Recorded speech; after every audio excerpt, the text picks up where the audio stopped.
मुंबईत मुसळधार, ठाणे ते सीएसएमटी लोकल वाहतूक पूर्ववत होण्यास सुरुवात।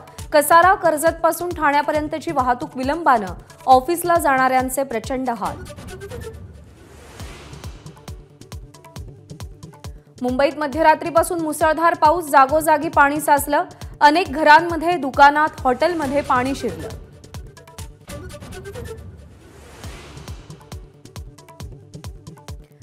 पुणे मुंबई सिंहगड एक्सप्रेस आणि डेक्कन क्वीन आज रद्द, मुसळधार पावसाचा परिणाम।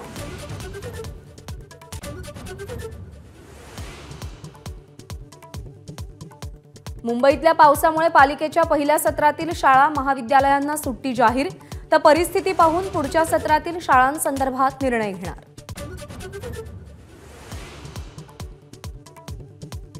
कोकणात सुरू असलेल्या अतिवृष्टीमुळे सिंधुदुर्ग आणि रत्नागिरी जिल्ह्यातील शाळांना आज सुट्टीची घोषणा। शालेय शिक्षण मंत्री दीपक केसरकर यांची घोषणा।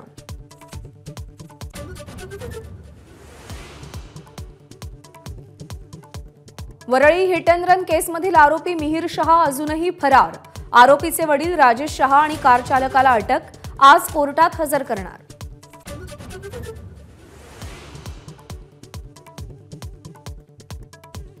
आज मंत्रालयात अजित पवारांच्या मार्गदर्शनात नाशिक मुंबई महामार्गावर पडलेल्या खड्ड्यांबाबत बैठक होणार।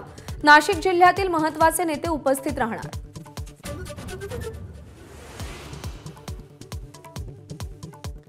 खासदार निलेश लंकेंचं शेतकरी जन आक्रोश आंदोलन स्थगित। मंत्री राधाकृष्ण विखेंनी निलेश लंकेंकडे वेळ मागितला। दूध आणि कांद्याला योग्य भाव मिळावा यासाठी आंदोलन सुरू होतं। मनोज जरांगेंची आज नांदेडमध्ये जनजागृती यात्रा, दुपारी 12 वाजता संवाद यात्रा सुरू होणार। जरांगे यांच्या स्वागतासाठी नांदेडमध्ये जय्यत तयारी।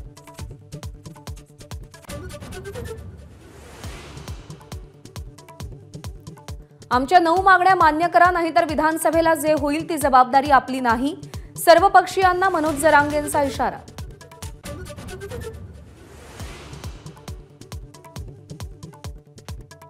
नाशिकमध्ये अजित पवारांना मोठा धक्का, 100 कार्यकर्त्यांचा शरद पवारांच्या पक्षात प्रवेश। छगन भुजबळही अस्वस्थ असल्याचा दावा।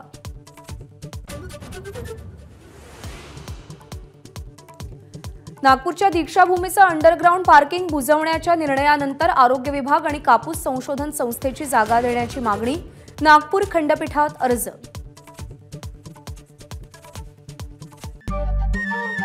नमस्कार। मनसुद्धा तुझं ही एबीपी माझावरची वेगळीच मालिका खूप गाजली। हिचा दुसरा सीझन केव्हा येणार अशी अनेकदा विचारणा झाली, पण आता प्रतीक्षा संपली। लवकरच येतोय सीझन 2।